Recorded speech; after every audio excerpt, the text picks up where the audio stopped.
Volume 4, Chapter 422, 27th of April, 1946. Martyrdom for love is absolution. From the tops of the last risings of the ground, which cannot be called hills, as the height is so minimal, a large stretch of the Mediterranean coast appears. It is limited to the north by the Carmel promontory, while to the south it stretches freely as far as human eyes can see. Placid, almost straight coast with, behind it, a fertile plain interrupted by slight undulations of the ground.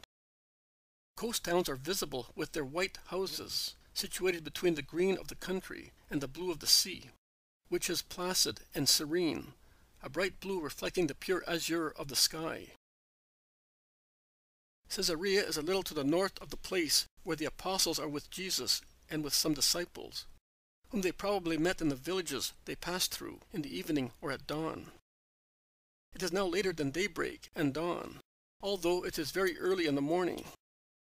In those beautiful hours of summer mornings, when the sky, after rosy dawn, becomes again blue, the air is fresh and clear, and fresh is the country.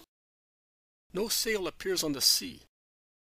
They are the pure hours of the day, when fresh flowers begin to open, and the dew, drying in the early sun, exhales the sweet smell of herbs, bestowing freshness and perfume on the light breath of the morning breeze, which moves the leaves on stems just lightly, and barely ripples the smooth expanse of the sea. The town appears stretched along the shore, as beautiful as every place where Roman refinement has settled. Thermal baths and marble buildings exhibit their whiteness, like solid blocks of snow in the districts closer to the sea, overlooked by a tall, white, square tower near the harbor, perhaps a castrum or a lookout post.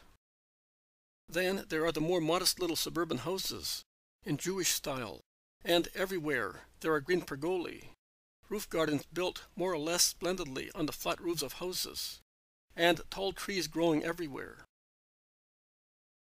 The apostles admired the view, resting in the shade of a group of plane trees, almost on the top of the hill. "The sight of this immensity lightens one's heart," exclaims Philip. "And you seem to be already feeling all the coolness of those beautiful blue waters," says Peter. True. After so much dust, stones, thorns, look, what a marvel! How fresh and peaceful! The sea always brings peace, remarks James of Alphaeus. Except when it slaps your face and whirls you and the boat round like tops in the hands of boys, replies Matthew, who probably remembers being seasick. Master, I think of all the words of our psalmists, of the book of Job, of the words of the wisdom books, where the power of God is celebrated. And I do not know why. The thoughts coming from what I see make me feel that we shall be elevated to perfect beauty on a blue bright purity thus, if we are just, until the end in the great gathering, in your eternal triumph, the one which you describe to us, and which will be the end of evil. And I seem to be seeing this azure immensity peopled with bright risen bodies, and you, shining more than 1,000 suns, in the middle of the blessed souls. And no more sorrow, tears, insults, disparagement like yesterday evenings. And peace, peace, peace. But when will evil stop being harmful? Will it perhaps blunt its arrows against your sacrifice? Will it be convinced that it has been beaten? Asks John, who at first was smiling and now is depressed. Never. It will always think that it is triumphant, notwithstanding all the contradictions of the just. And my sacrifice will not blunt its arrows. But the hour will come, the final hour, when evil will be defeated, and in a beauty even more infinite than that foreseen by your Spirit, the chosen ones will be the only people, the eternal, holy, true people of the true God. And shall we all be there? Asked the apostles. Yes, all. And what about us? Asked the already large group of the disciples. You will be there, too. All the ones present, or all those who are your disciples? We are many now, notwithstanding those who parted from us.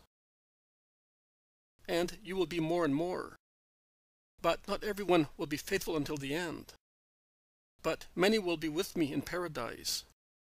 Some will have their reward after expiation, some immediately after their death. But the reward will be such that, as you forget the earth and its sorrows, so you will forget purgatory with its penitential longing for love.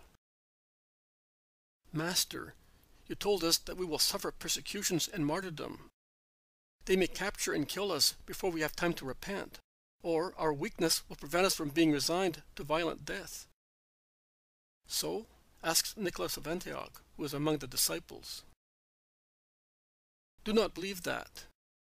Owing to your human weakness, you could not suffer martyrdom with resignation. But supernatural assistance will be instilled by the Lord into the great spirits who must bear witness to the Lord. Which? Insensibility, perhaps? No, Nicholas. Perfect love. They will achieve such complete love that torture, accusations, separations from relatives, from life, from everything, will no longer be depressing matters. On the contrary, they will become the base to rise to heaven, to receive it, to see it, and, therefore, to stretch arms and hearts towards tortures, in order to go where their hearts already are, to heaven. One who dies with us will be much forgiven, says an old disciple, whose name I do not know. Not much, but completely forgiven, Papias. Because love is absolution, and sacrifice is absolution, and heroic confession of faith is absolution. You can thus see that martyrs will have treble purification. Oh, then, I have sinned much, Master, and I have followed these disciples to be forgiven. And yesterday you forgave me, and because of that you were insulted by those who do not forgive and are guilty. I think that your forgiveness is valid. But for my long years of sin, give me the absolution of martyrdom. You are asking for a great deal, man. Not as much as I have to give, to have the beatitude with John of Zebedee as described, and you have confirmed. I implore you, Lord, let me die for you, for your doctrine. You are asking for very much, man. The life of man is in the hands of my Father. But every prayer of yours is heard, as every judgment of yours is heard. Ask the Eternal Father that forgiveness for me. The man is on his knees at the feet of Jesus, looks him in the eye, and then says, And do you not think that it is martyrdom to live when the world has lost all attraction, and the heart yearns for heaven, and to live to teach other people to love, and to become acquainted with the disappointments of the Master, and to persevere tirelessly to give souls to the Master? Always do the will of God, even if your own should appear to you to be more heroic, and you will be holy. But here are your companions coming with supplies. Let us set out to arrive in town before the torrid hours. And he sets out first, down the light descent that soon arrives at the plain marked by the white ribbon of the road leading to Caesarea on the sea.